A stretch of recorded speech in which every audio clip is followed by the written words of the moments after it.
Good day. I am a physician. Different forms of B12 supplements have clinically meaningful differences.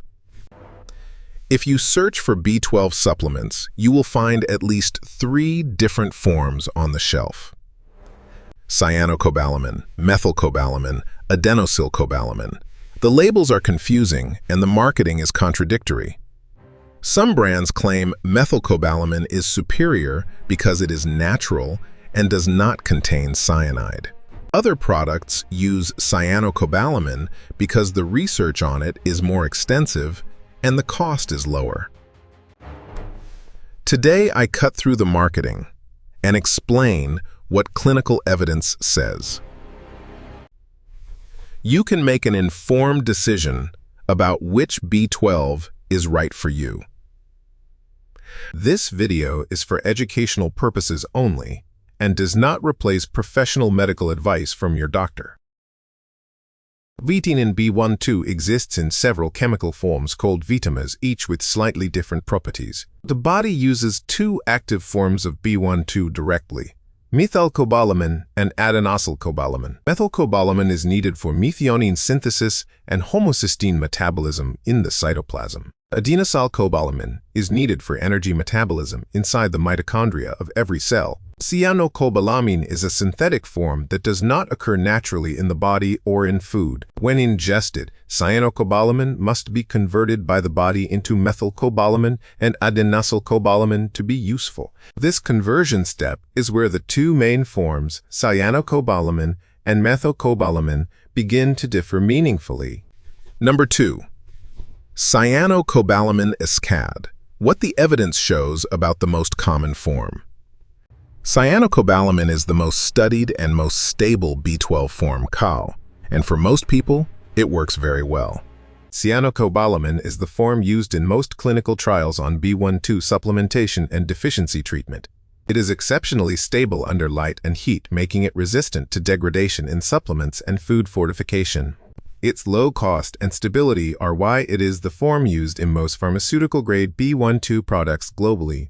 In the United States, Medicare covers B12 injections in cyanocobalamin form for eligible beneficiaries with documented deficiency. Common U.S. brand names for injectable B12 include Cyanocobal and Nascobal, widely available through most American pharmacies and clinics. The concern about cyanide often raised in marketing materials is clinically irrelevant at standard doses. The cyanide released during cyanocobalamin metabolism is a trace amount far below any toxicological threshold. Standard 1,000 microgram dose releases approximately 20 micrograms of cyanide, a completely negligible quantity. For comparison, 1 apple seed contains approximately 0.6 milligrams of amygdalin that generates far more cyanide. Cyanocobalamin is effective at raising serum B12 levels in deficient individuals in well-designed clinical trials. However, cyanocobalamin requires conversion by the liver, and this conversion step is mildly impaired in some people. People with the MTHFR gene variant common, affecting up to 40% of the population, may convert less efficiently. MTHFR testing is available through major U.S. laboratory networks, though Medicare does not routinely cover it as a screening test. Most U.S. pharmacies stock cyanocobalamin over-the-counter in oral and sublingual forms, making it readily accessible and affordable. People with kidney disease should avoid cyanocobalamin. Impaired kidneys cannot excrete the metabolites as efficiently. For those with kidney disease, methylcobalamin or hydroxycobalamin are the clinically preferred alternatives. Cyanocobalamin remains the recommended standard form for injection formulations in most national health systems worldwide. Number 1. Methylcobalamin to time. Who actually benefits from choosing this form? Methylcobalamin is a genuinely active form TEM, but the clinical advantage over cyanocobalamin is narrower than marketed.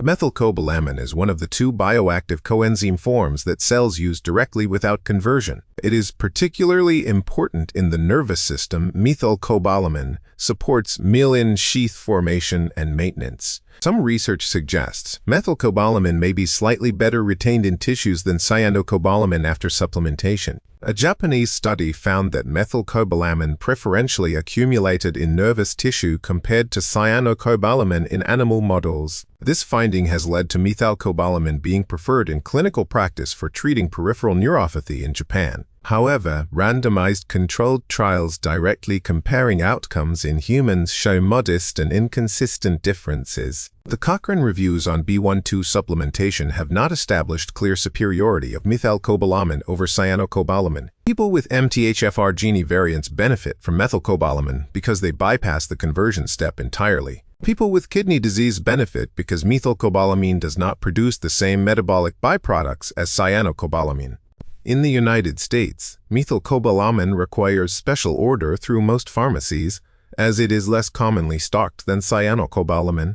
People with peripheral neuropathy may consider methylcobalamin based on the neurological affinity evidence, though it is not definitive. For the average healthy person over 60 supplementing preventively, both forms are effective at correcting deficiency. Cyanocobalamin is reasonable, well-evidenced, and affordable. Methylcobalamin is appropriate for specific populations. Choose based on your health profile, and if uncertain, discuss with your physician which form fits your situation. By the way, I covered other crucial details on this topic in my full video, the Tano. The link is on the channel. If this helped you, subscribe, leave a like, and drop your question in the comments below.